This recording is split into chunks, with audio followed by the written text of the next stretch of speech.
At the same time, Finance Minister Malusi Gigaba is expected to deliver a difficult budget on Wednesday that is likely to include an increase in value-added tax and personal income tax. Analysts say there is a chance that VAT will be increased from its current rate of 14%. Value-added tax has been left unchanged since 1993.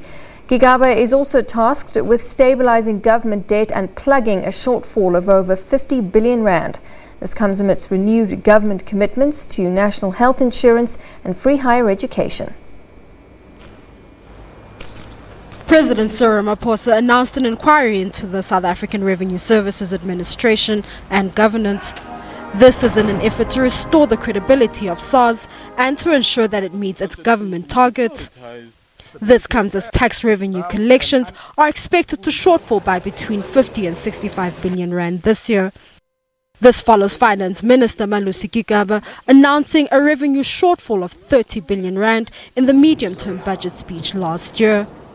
The revenue collection depends on the efficiency of SARS. As long as SARS is, battling to collect, and as long as the economy is not growing, then we're going to experience an increase in revenue shortfall, and that is not good for a country like ours, where we're experiencing huge rates of unemployment and a lack of investment. South Africa is spending 11.2% of the national budget on servicing debt. Government's commitments to the national health insurance and free higher education could put pressure on the country's fiscal health. South Africa's debt as a ratio to GDP is approaching 60%. Currently, we are approaching the 60% debt to GDP ratio, which we believe that it's unsustainable for a country like South Africa, especially for an emerging market economy like South Africa.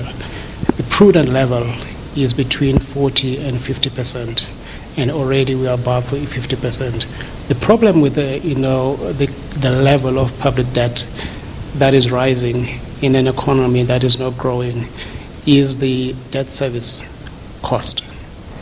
Above inflation increases to the fuel levy and sin taxes could add 10 billion rand to the fiscus, while a tax on sugar could add 11 billion rand and a wealth tax on intergenerational wealth could add between 3 and 5 billion rand.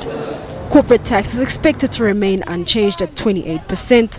Mbalenhle Mthethwa, SABC News, Johannesburg.